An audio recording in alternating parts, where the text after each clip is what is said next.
Hello everyone, welcome to the Mysterious Stories channel, where you'll discover the most mysterious, scary, and fascinating stories.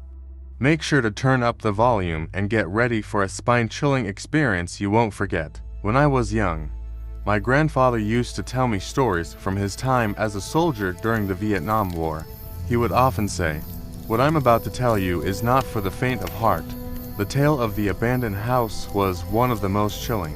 Let me start by saying, the names I use here are fictional, he would say, leaning in close, his eyes gleaming with a mixture of fear and nostalgia. But the events, those are real. As real as the cold sweat on my skin every time I think about it. The story began on a hot, humid afternoon deep in the jungles of Vietnam. Grandfather, the known as Sergeant Miller, and his squad had been given a mission by their commanding officer, Captain Hayes. The orders were clear. They were to proceed through the dense jungle and establish a temporary observation point near an old, abandoned village that local rumors claimed was cursed. This mission would be dangerous, but vital to gather intel on enemy movements. The squad consisted of 12 soldiers, Sergeant Miller, Corporal Jacobs, Private Collins, and the others, all young and hardened by the war. They didn't believe in curses. They had faced bullets and mortar shells. How could an abandoned house scare them? Captain Hayes briefed them that morning, the heat already stifling in the small, makeshift command tent. "We have reports of enemy activity near an old abandoned village in the jungle. We need eyes on the ground there. You'll have to lie low and stay hidden. The only cover in the area is an old, dilapidated house on the outskirts of the village. Use it to your advantage. The locals say it's haunted, but we all know how superstition runs deep in these parts." With that, they geared up and made their way into the thick jungle, the air heavy with the scent of damp earth and decaying foliage. They trudged through the thick undergrowth, the sounds of the jungle accompanying every step, birds cawing, leaves rustling, and insects buzzing. The deeper they went, the denser the vegetation became, until it was almost impossible to see more than a few feet ahead. After hours of navigating the treacherous terrain, they finally reached the edge of the village. It was late afternoon, and the setting sun cast long, eerie shadows through the trees. There, amidst the overgrown vegetation and crumbling remnants of the village, stood the house. The building was a crumbling structure made of rotting wood and rusted metal. The windows were broken, and the door hung loosely on its hinges. Moss and vines crawled up its walls, giving it the appearance of something that had been long forgotten by both time and humanity. The atmosphere around the house was unnaturally quiet, as if the jungle itself was holding its breath. Sergeant Miller gave the order, "Jacobs, Collins, you're with me. We'll scout the house and make sure it's safe. The rest of you spread out and secure the perimeter. No unnecessary noise. We go in and out quietly." The three soldiers approached the house cautiously.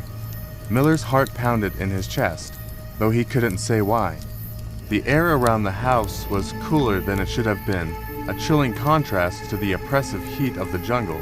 Something about this place felt wrong. They stepped onto the creaking porch, each sound magnified in the unnatural stillness that surrounded them. Miller pushed the door open slowly, its rusty hinges squealing in protest. Inside, the air was musty, and the smell of rot permeated every corner. The interior was dark, with shadows lurking in every corner. As they entered, a sense of unease washed over them. It felt like they were being watched. Miller signaled to the others to spread out and search the rooms. "Clear each room," he whispered, his voice barely audible. "Stay sharp." Jacobs and Collins nodded, moving cautiously through the decaying hallways. The wooden floor creaked under their boots with each step. The house was empty, or so it seemed at first glance. Dusty furniture lay scattered haphazardly, as if whoever had lived here had left in a hurry. Miller moved toward the kitchen at the back of the house. It was here that he felt it the first sign that something was terribly wrong. The air grew colder, and he could see his breath misting in front of him. It was impossible. How could it be this cold in the middle of the jungle? Then he heard a faint sound, almost like a whisper, echoing from the dark corners of the room. Miller froze, his eyes scanning the shadows. "Who's there?" He called out, but only silence answered him. In the front room, Jacobs was experiencing something similar. As he approached an old, dusty mirror hanging on the wall, he saw movement in its reflection. For a moment, he thought he saw a figure standing behind him, but when he turned, there was nothing there. His heart raced as a cold sweat dripped down his back. Collins, on the other hand, was searching the second floor. The creaking staircase led him to a narrow hallway lined with doors. Most of the rooms were empty, but as he approached the last door, he heard a soft giggle, a child's giggle. His skin prickled with fear. There were no children here, only them. He opened the door slowly, peering into the darkness. The room was empty, but the air was thick with an oppressive energy. Collins felt a chill run down his spine. The giggling had stopped, replaced by a faint sound of footsteps coming from behind him. He turned quickly, his flashlight sweeping the dark hallway, but again, he saw nothing. Regrouped downstairs.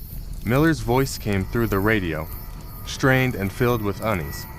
Collins didn't need to be told twice. He hurried back down the stairs, his heart pounding. When they regrouped in the main hall, all three soldiers looked at each other, their faces pale. "There's something wrong with this place," Jacobs muttered. "I keep seeing things in the corner of my eye, but when I look, there's nothing there." Miller nodded, gripping his rifle tightly. "We're not alone in here. We need to get out and find another place to lay low."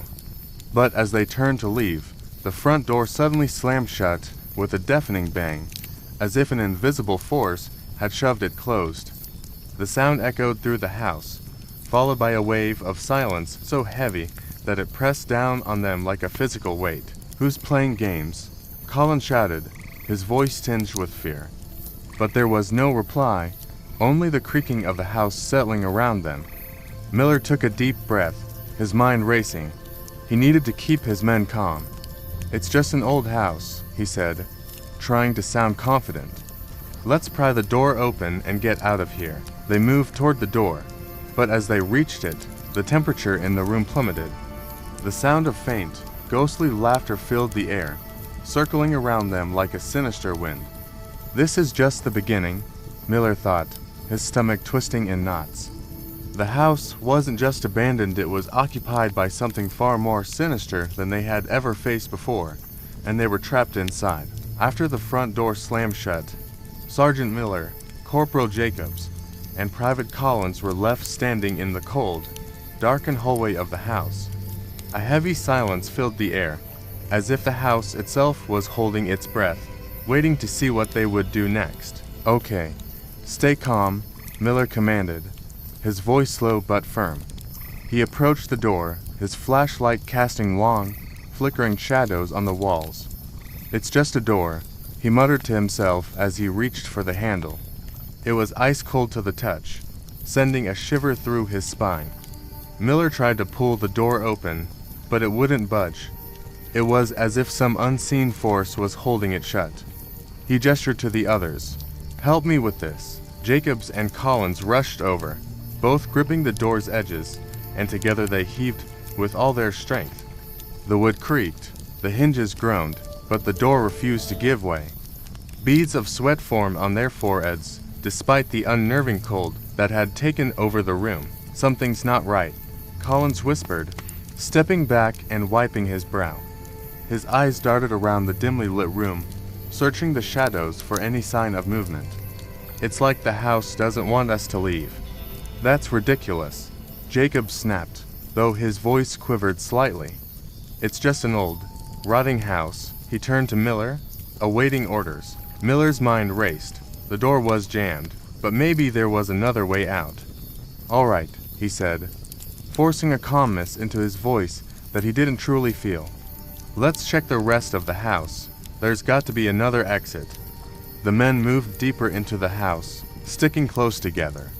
As they entered the next room, an eerie chill swept over them, and the sound of their footsteps echoed unnaturally, as though the house was amplifying every noise they made. The room was large and filled with dusty, dilapidated furniture covered in white sheets. Broken windows let in slivers of the moonlight, casting a ghostly glow across the scene. The air was thick with the smell of decay and something else, something acrid, like burnt wood. Miller paused, taking a moment to listen. For a few seconds, there was nothing but the sound of their breathing. Then, faintly, he heard it, a soft, almost inaudible whisper. "Did you hear that?" Miller asked, his voice barely a whisper itself. Collins nodded, his eyes wide. "Yeah, it's like someone is talking." The whispering grew slightly louder, filling the room with an unsettling murmur that seemed to come from everywhere and nowhere at once. Miller couldn't make out the words, but the tone was dark, sinister, like an ancient language spoken by a voice long dead. Jacobs gripped his rifle tightly, his eyes scanning the room. "This is insane. There's no one here. It's just us." But they all felt it, that creeping sensation of being watched, as if countless eyes were peering at them from the shadows. The whispering turned into soft laughter, echoing through the walls, and then, abruptly, stopped. "Focus," Miller hissed, trying to keep them on track. "We're getting out of here." He spotted a door on the far side of the room. "There," he pointed. "Let's try that way." They moved cautiously toward the door, every creak of the floorboards beneath their boots sending a jolt of tension through their bodies. Miller reached out, turned the handle, and pushed the door open. Beyond it lay a narrow, dark hallway that seemed to stretch into blackness. "This has to lead to the back of the house," he reasoned, though part of him doubted his own words. The hallway felt wrong, like a passage that had no end. As they stepped into the hallway, the air grew colder, and a faint mist began to rise from the floor, swirling around their legs. Colin shuddered. "This isn't natural," he muttered, feeling the icy chill creeping into his bones. Miller glanced back at his squad. They were all on edge, fear etched into their faces. He couldn't blame them, he felt it too, but he had to keep them moving forward. "Stay close and keep quiet," he ordered. "Let's move." They crept down the hallway, their flashlights flickering as if struggling against some unseen force. The whispering returned, louder this time, surrounding them with a cacophony of unintelligible voices. Shadows shifted along the walls, darting in and out of their peripheral vision. Jacob suddenly froze, his flashlight beam fixed on a spot up ahead. What is that?" he stammered, his voice barely above a whisper. Miller turned his light in the same direction and felt his stomach drop. At the end of the hallway stood a door, slightly ajar, with a dim light seeping through the crack. But that wasn't what made his blood run cold. In front of the door, the mist had taken shape, forming into a translucent figure, a shadowy outline of a person. It stood motionless, its head tilted slightly as if observing them. Back up slowly," Miller ordered, his voice tight. "We don't know what that is." They began to retreat, moving carefully, but the figure didn't follow. Instead, the door behind it creaked open wider, revealing a room beyond filled with flickering candle light and shadows. Shadows that moved and writhed as if alive. A cold, hollow laughter filled the hallway, rising in volume until it drowned out all other sounds.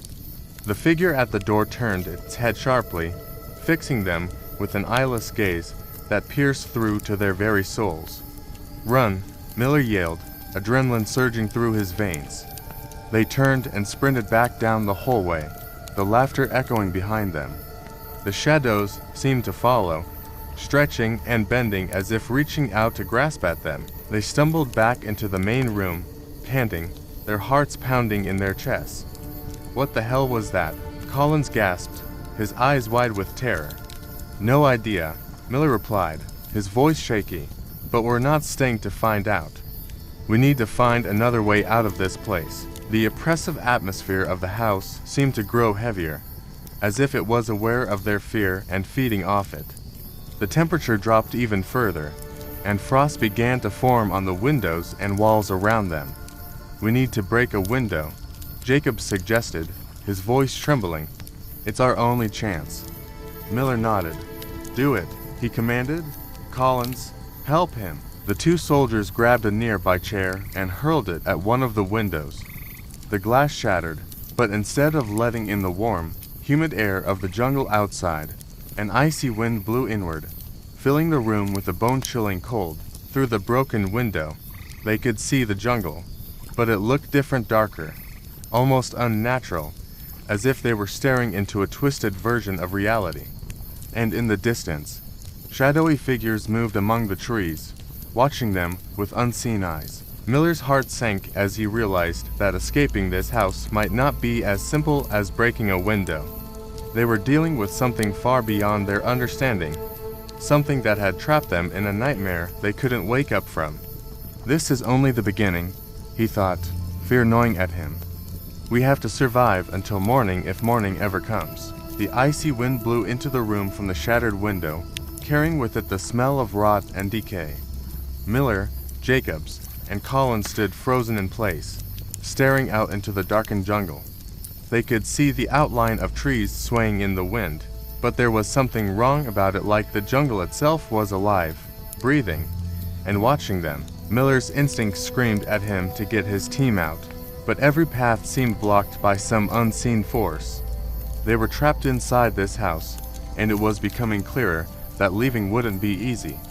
"Block the window," Miller ordered, trying to keep his voice steady. "We don't know what's out there." Jacobs and Collins hurriedly grabbed an old wooden table and pressed it against the shattered glass. The cold air still seeped through, but at least the ominous sight of the jungle was blocked from view. Miller took a deep breath, trying to calm his nerves. "All right," he said. "Let's keep moving. There has to be another way out." They moved cautiously through the room, avoiding the shadows that seemed to crawl along the edges of their vision. Miller's flashlight flickered as they made their way to the next doorway, a heavy wooden door that led into another part of the house. He reached for the handle, hesitating for a moment as a chill ran down his spine. With a deep breath, he turned the knob and pushed the door open. A long, narrow corridor stretched out before them, barely illuminated by the weak beam of his flashlight. "Keep close," Miller whispered, and they stepped into the hallway, their footsteps echoing off the walls. About halfway down the corridor, they came across a door on the left side. It was slightly ajar, with a faint light seeping through the crack. A low, unsettling hum seemed to come from the room beyond. Miller motioned for the others to stop, listening intently. "Do you hear that?" Collins whispered, his eyes wide. "It's like chanting." Miller nodded. He could hear it, to now a rhythmic, haunting murmur that grew louder the closer they got to the door. "Stay alert," he cautioned. "We're checking this out." He nudged the door open with the barrel of his rifle, revealing a room filled with flickering candle light. The room was large and sparsely furnished, with tattered curtains hanging over broken windows. In the center, an old wooden table stood, and on it lay strange symbols drawn in what appeared to be dried blood. Around the table, dozens of candles burned with an unnatural blue flame, casting eerie shadows on the walls. The chanting grew louder, echoing in their minds, though they could see no source for the sound. It was as if the room itself was alive, whispering in an ancient language that sent chills through their bones. "What is this?" Jacobs breathed, his face pale as he looked around. "Some kind of ritual. Looks like it," Miller muttered, his eyes scanning the symbols on the table. They were unlike anything he had seen before, twisted and distorted shapes that seemed to shift when he looked at them too long. Collins stepped closer to the table, his flashlight catching something at its center. "Wait," he said, his voice tight with fear. "There's something here." Lying in the middle of the table was a small, cracked mirror. Its surface was smeared with dark stains, and as they stared into it, they could see their own reflections distorted and twisted, their faces warped into expressions of terror. "Back away," Miller warned, pulling Collins away from the table. "This place is wrong. We need to leave." But as they turned to exit the room, the door slammed shut with a deafening bang, plunging the room into darkness save for the flickering blue candle flames. The chanting grew louder, now an overwhelming cacophony that seemed to rattle their very souls. Miller reached for the door handle, yanking at it desperately, but it wouldn't budge. "Damn it," he growled. "We're trapped. Look." Jacobs gasped, pointing toward the table. The mirror at the center began to glow with an eerie light, casting long shadows across the room. Within its cracked surface, dark shapes began to form, writhing and twisting as if trying to break free. Suddenly, the shadows in the mirror burst forth, spilling into the room like a black fog. They swirled around the soldiers, whispering in guttural voices that made their skin crawl. Colin staggered back, clutching his head. "I can't breathe," he choked out, his eyes wide with panic. Miller and Jacobs grabbed Collins, pulling him away from the table. "Focus," Miller barked, trying to keep them grounded. "Don't let it get to you." But the shadows continued to move, growing in size and shape until they formed a towering, menacing figure in the center of the room. It had no face, just an endless void where its eyes should be, staring at them with a malevolent hunger. The chanting reached a fever pitch, echoing off the walls and filling their minds with fear. Miller felt his heart pounding in his chest, each beat accompanied by a wave of cold dread. They had to escape. But how?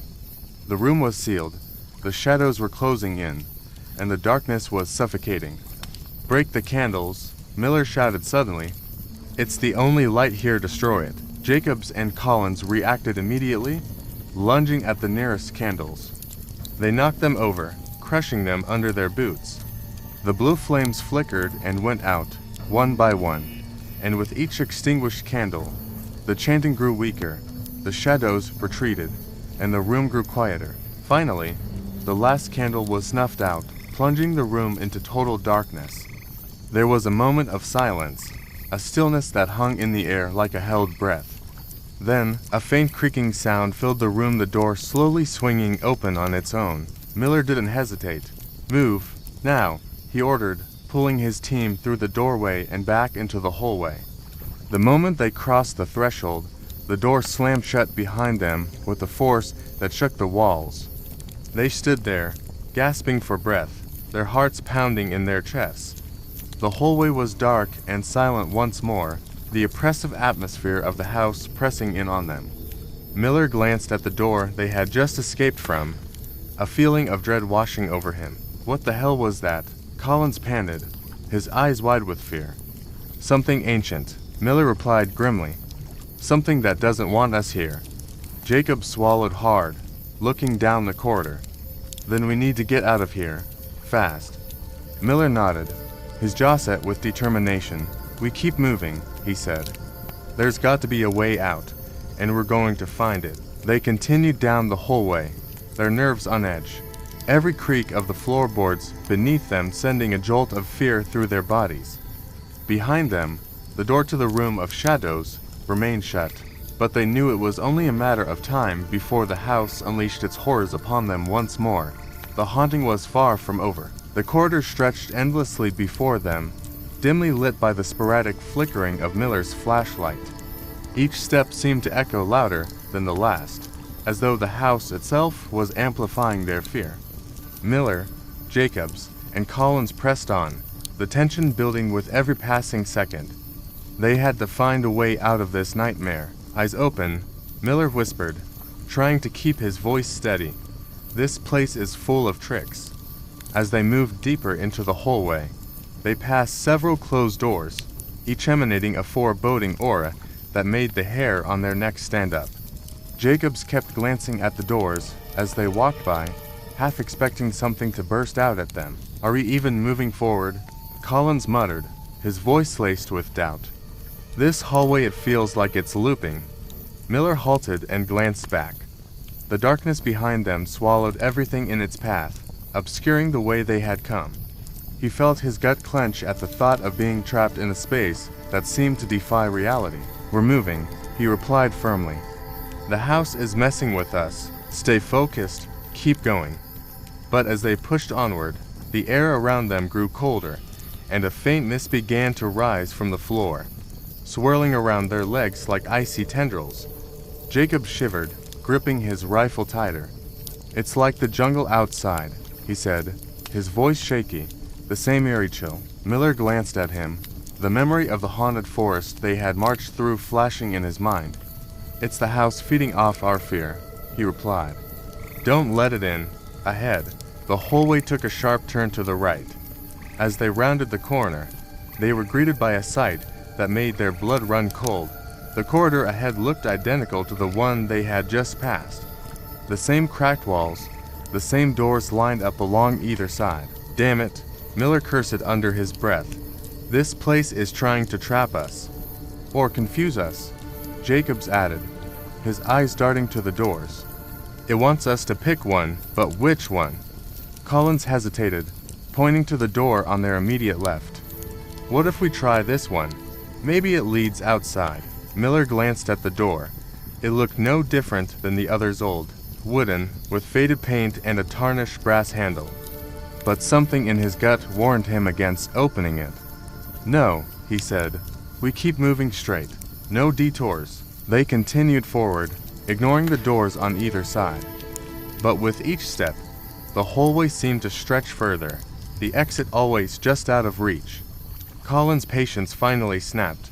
"This is insane," he cried, rushing toward one of the doors on the right. "We have to try something."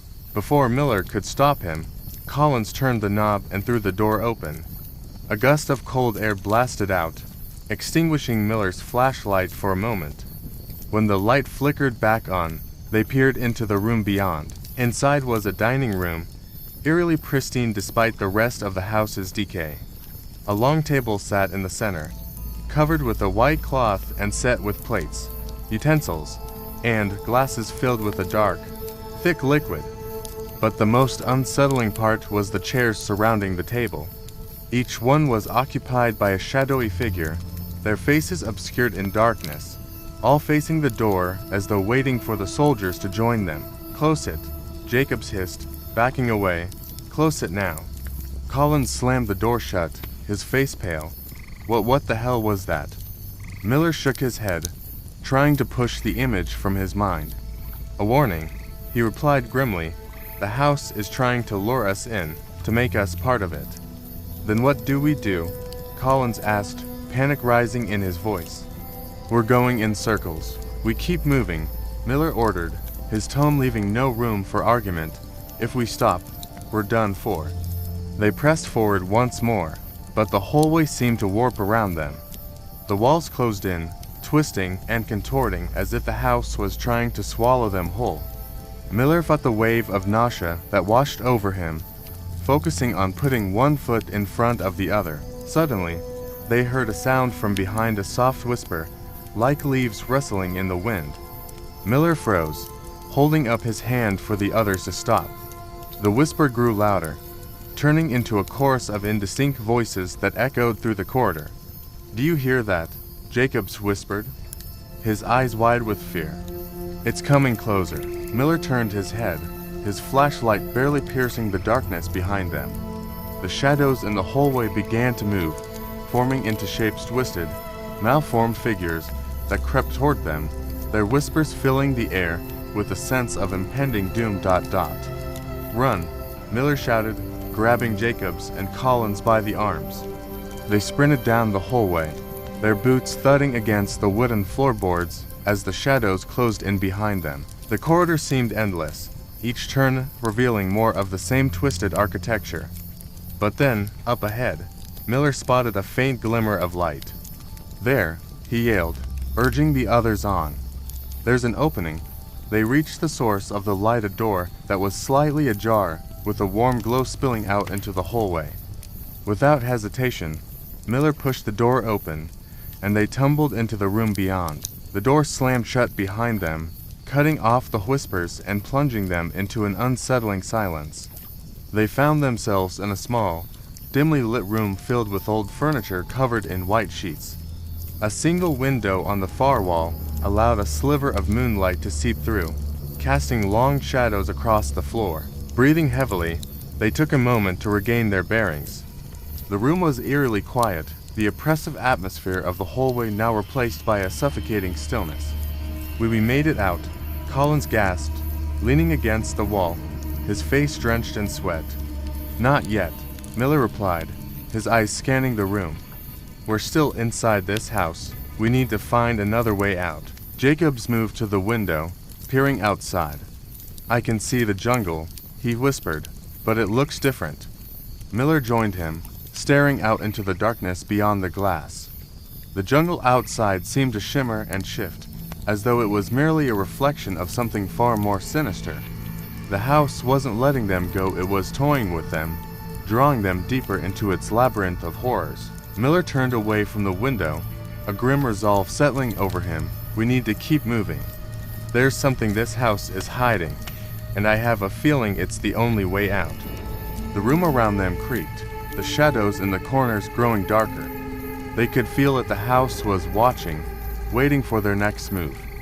With a nod, Miller led them toward the only other door in the room, his hand trembling slightly as he reached for the handle. "Stay close," he whispered, his voice barely audible over the pounding of his heart.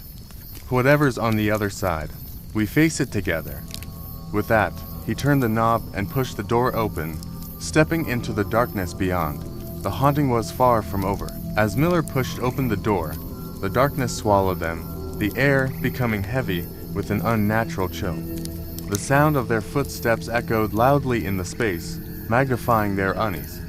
They stepped cautiously into the room, the glow from their flashlight barely penetrating the oppressive shadows. The door behind them slammed shut with a resounding crash, sending a shockwave of fear through the group. Jacobs turned quickly, his hand fumbling for the doorknob. "It's locked," he exclaimed, his voice trembling. "Of course it is," Miller muttered under his breath. "The house isn't going to make this easy." The room they had entered was vast, stretching out into the darkness in all directions. An eerie mist curled along the floor, chilling their legs through their fatigues. It was empty, save for a single old chair that sat in the center, illuminated by a narrow beam of moonlight filtering through a crack in the ceiling. Collins hesitated. "What is this place?" he asked, his voice echoing off the unseen walls. "It's another trick," Miller replied, keeping his flashlight trained on the chair. "But we have to figure it out if we want to get out of here." As they approached the chair, a sudden sound filled the room, a faint whisper, indistinct and unsettling, as if coming from every corner at once. The soldiers froze, scanning the darkness, weapons drawn. The whispers grew louder, layering over each other in an unintelligible cacophony of voices. "Do you hear that?" Jacobs whispered, his eyes wide with fear. "It's like they're all around us." "Stay calm," Miller ordered, though his own nerves were on edge. He circled the chair cautiously, examining it. The wooden frame was old and covered in peeling paint, yet something about it felt disturbingly familiar, like a relic from a forgotten past. Suddenly, the whispers coalesced into a single, sharp voice that reverberated through the room. "Sit." The command struck them like a blow, chilling their blood. Miller exchanged a glance with Jacobs and Collins. They could all feel at the presence of something ancient and malevolent that demanded obedience. Do we listen?" Collins asked, his voice barely above a whisper. Miller shook his head. "No, it's trying to lure us into a trap. We do nothing unless we understand what it wants." But as soon as he spoke, the voice began to chant, low and guttural, in a language none of them recognized. The room's temperature dropped, their breath becoming visible in the dim light. The chair started to creak, shifting slightly on its own. "Look." Jacobs pointed at the shadows around the chair. They began to ripple and twist, forming into vague, human-like shapes that seemed to dance in a macabre ritual around the room's center. "What the hell is this?" Collins stammered, backing away, his eyes locked on the swirling shadows. "It's the house," Miller said, his voice grim. "It's trying to break us down, make us part of its madness." Just then, the shadows darted toward them, their movements swift and chaotic. One of them lunged at Jacobs, passing through him like a gust of freezing wind.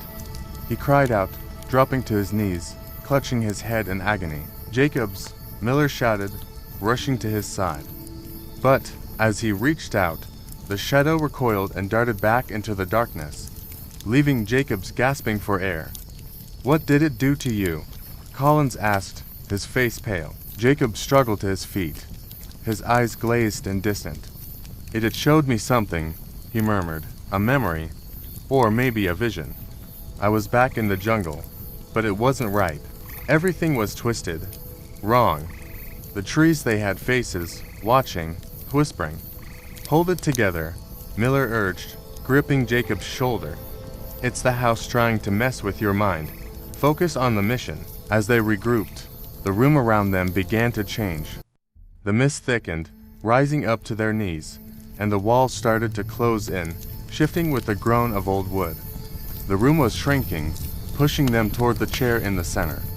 It's forcing us to sit, Collins realized, his face filled with dread. Not if we find another way out, Miller snapped. He scanned the room, searching for an escape route.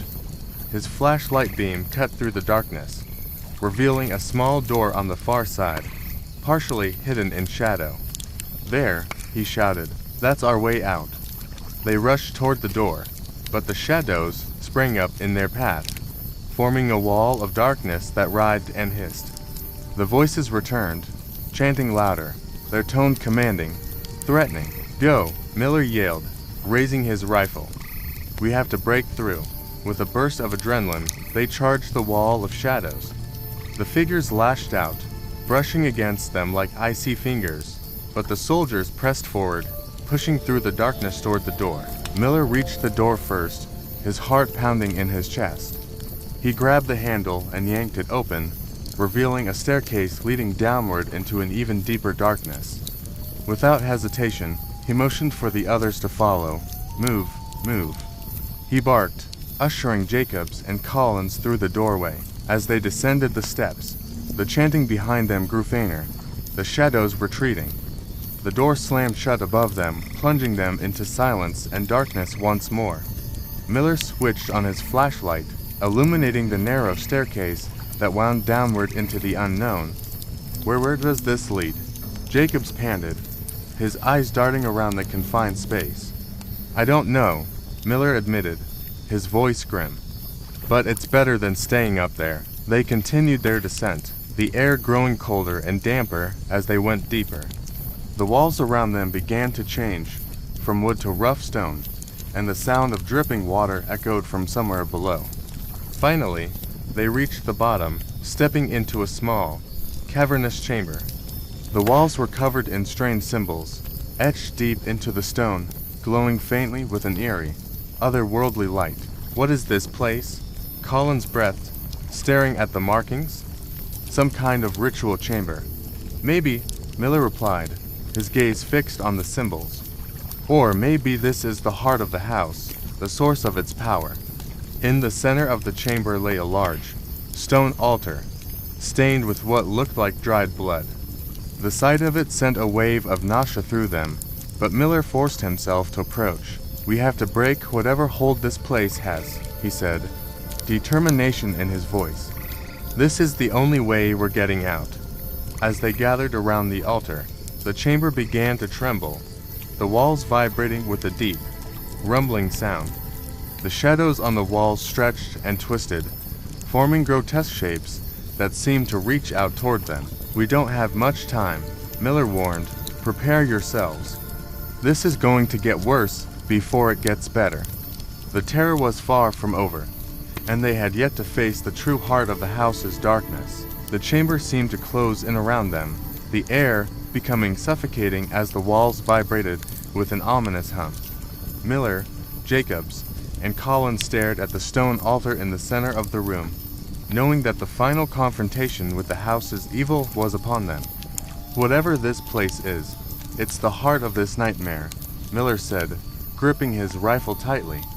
If we can break its hold here, we might make it out. Collins moved closer to the altar, examining the strange symbols glowing faintly on its surface. These symbols, they look ancient. Could this be some sort of ritual site? It doesn't matter, Miller replied, his eyes scanning the chamber for any threats. We need to destroy it. There's no telling what might happen, but it's our only chance. Jacobs, still shaken from his earlier encounter with the shadows, nodded, though fear was etched on his face. How do we do that? We don't even know what this thing is." Before Miller could answer, the chamber's walls began to shudder violently. A deep, guttural growl resonated from the darkness, echoing through the stone corridor they had just ascended. The sound filled their minds, threatening to drown them in a wave of primal terror. The shadows on the walls twisted and writhed, forming shapes that took on grotesque, almost human-like forms. They began to move toward the soldiers, their movements jerky and unnatural, like marionettes controlled by an unseen puppeteer. "Here they come," Colin shouted, raising his rifle. He fired at the advancing figures, but the bullets passed through them as if they were made of smoke. "Useless," Miller muttered, his mind racing. "It's not physical, we have to disrupt it another way." Jacob suddenly stepped forward, his eyes fixed on the altar. "We break the symbols," he said, his voice shaky but resolute. "They're the source of the power here." Without waiting for agreement, he grabbed the butt of his rifle and began smashing it against the stone, chipping away at the glowing symbols. Each strike caused the chamber to shudder, and the shadows recoiled, emitting high-pitched, inhuman screams. Miller and Collins quickly joined in, using their rifles to hammer at the altar, breaking more of the symbols. The glowing light flickered and dimmed with each impact, and the growling from the darkness grew more frantic, more enraged. The chamber trembled violently, pieces of stone crumbling from the ceiling. A gust of freezing wind swept through the room, carrying with it whispers and cries that seemed to come from all directions at once. The shadows surged forward, lashing out at the soldiers like tendrils of darkness. "Keep going," Miller yelled, swinging his rifle down with all his strength. The altar cracked further, a spiderweb of fissures spreading across its surface. As they continued their assault, the room's temperature plummeted, their breaths missing in the cold air. The light from the symbols faded, and the shadows began to lose their form, dissipating into a formless black mist that swirled around the chamber. Jacobs raised his rifle for another strike, but before he could bring it down, the shadows lunged at him, wrapping around his arm and pulling him toward the center of the room. He screamed, struggling against the force that dragged him forward. "Jacobs!" Collins cried, grabbing his friend's other arm, trying to pull him back. "Miller, help!" Miller rushed to their aid, grabbing Jacobs and pulling with all his strength. The shadows hissed, recoiling slightly, but they did not release their grip. "It's trying to take him," Miller yelled, his face contorted with effort. "We need to end this now." In a desperate move, Miller grabbed the flashlight from his belt and aimed it at the altar. "The light," he shouted. "Focus the light on it." Collins and Jacobs, still struggling against the shadows, managed to turn their flashlights toward the altar as well. The beams converged on the cracked surface, illuminating it with a harsh, white light. The reaction was immediate. The shadows shrieked, writhing violently as the light struck the altar. The symbols that remained glowed brightly for a moment before shattering, sending a shockwave of energy through the room. The darkness retreated, the shadows unraveling and dissipating into nothingness. The chamber grew still, the oppressive weight of the atmosphere lifting as the light filled every corner.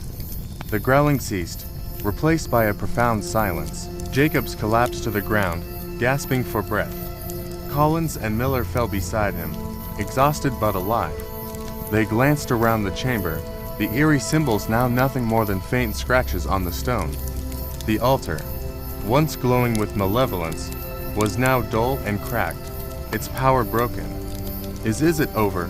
Collins panted, wiping sweat from his brow despite the cold air. Miller nodded slowly, his eyes fixed on the remnants of the altar.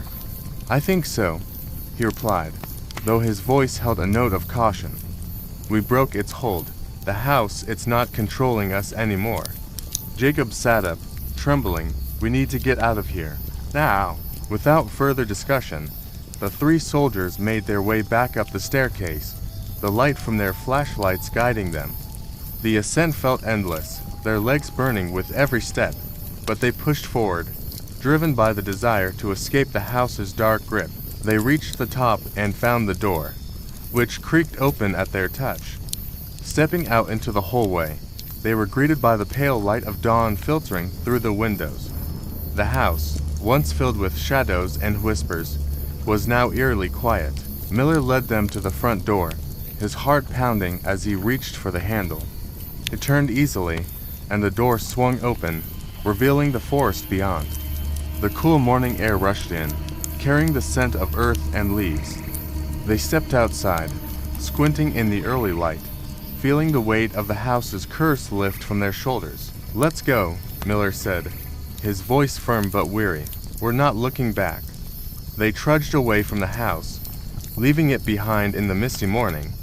As they moved deeper into the forest, the house seemed to fade into the background, becoming just another shadow among the trees. Collins glanced back once, his eyes scanning the tree line.